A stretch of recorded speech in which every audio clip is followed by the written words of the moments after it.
ওনার মেয়েকে উনি ওনার স্কুল থেকে ছাড়তে চাই না। তো ওনার মেয়ে হচ্ছে সায়েন্স নিয়ে পড়াশোনা করবে।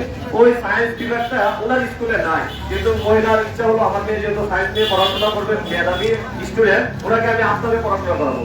তখন ইনু মহোদয়ের সহযোগিতা নিয়ে ওনার মেয়েকে আপনাদের ভর্তি করেছে। ইনু মহোদয় যখন ওনাকে বলছে যে আপনার এই সিসি দেওয়ার জন্য, তো উনি তখন অনেক নানান বিভিন্ন কথা বলে এটা এড়িয়ে গেছে।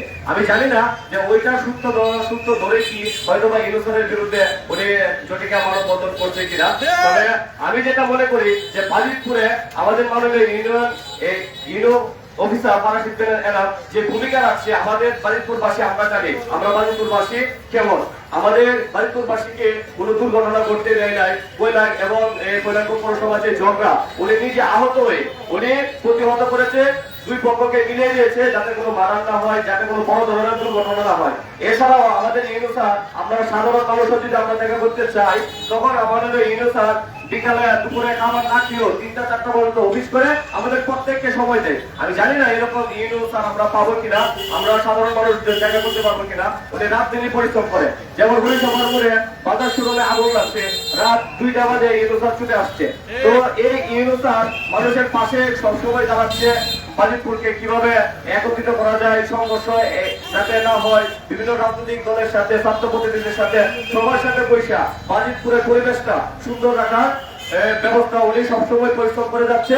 আমি একটু বলি যে আমরা যে 5 তারিখে যে আমরা এই সংগ্রাম আন্দোলন করেছি, 5 তারিখের 5 আগস্টের আগে আমি নিজে আমার 3-4 জন বন্ধু বান্ধব নিয়ে সমন স্যারের কাছে গেছিলাম যে স্যার আমরা ফ্যাসিস্ট আওয়ামী লীগের বিরুদ্ধে আমরা আন্দোলন করব, আমরা এই বাজিতপুরে ছাত্র সবাই একত্রিত হয়েছি, আপনি আমাদের সাথে থাকবেন।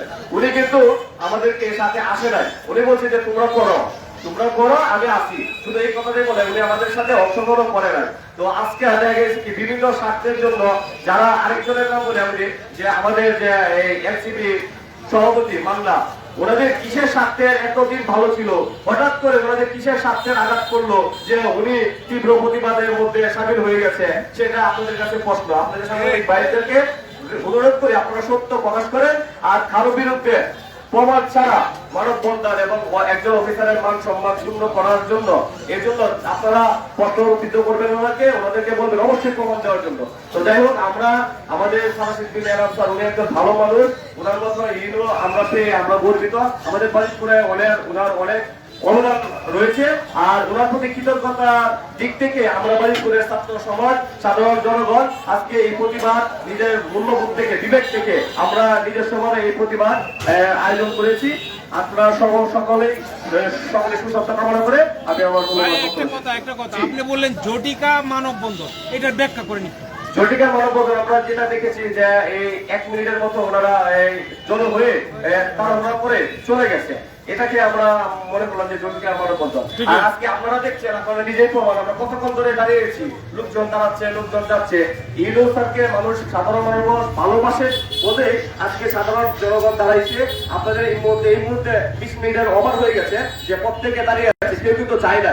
এতেই বোঝা যায় যে উনি একজন ভালো মানুষ এবং বাজিতপুরবাসী ওনাকে চায়, এবং ওনার কাছে বাজিতপুরবাসী যে পরিবেশ সুন্দর করে রেখেছে তার জন্য ওনার কাছে আমরা কৃতজ্ঞ। তো যাই হোক, এই মুহূর্তে আমার বক্তব্য শেষ করবো। আমাদের মাঝে অল্প কিছুক্ষণের মধ্যে আমরা এই পথসভা শেষ করবো। আমাদের মাঝে এখন অল্প সংক্ষিপ্ত ভাবে বক্তব্য রাখবেন শাকির আহমেদ।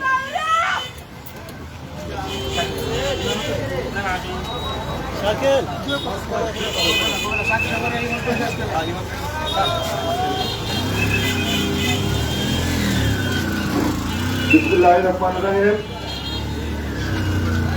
দীর্ঘক্ষণ যাবৎ বাজিতপুরের জনতা সাংবাদিক কিন্তু আপনারা অনেকটা অপেক্ষা করছেন। আজকের এই মানববন্ধন যার উদ্দেশ্যে উনি হচ্ছেন বাজিতপুরের সমাজ ধর্ম উপজেলা নির্বাহী কর্মকর্তা পারাশিদ্দিন এনাম স্যার। গতকালকে আমরা দেখেছি কিছু প্রযুক্তি মহল একটা ছুটিকা মানববন্ধন করেছে ওনার বিরুদ্ধে। এর প্রতিবাদে আজকে বাজিতপুরের সুশীল সমাজ সহ ছাত্র সমাজ সকলে মিলে আজকের এই মানববন্ধন।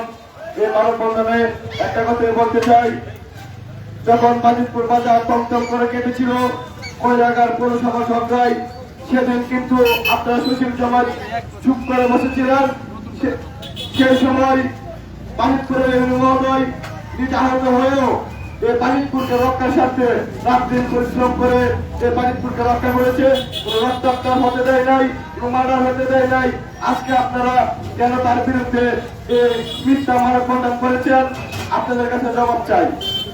আপনারা যদি সঠিক তথ্য প্রমাণ না দিতে পারেন, অতি দ্রুত আমরা বাজিতপুরের সুশীল সমাজ আপনাদের বিরুদ্ধে প্রতিবাদ মিছিলের ডাক দিব ইনশাআল্লাহ।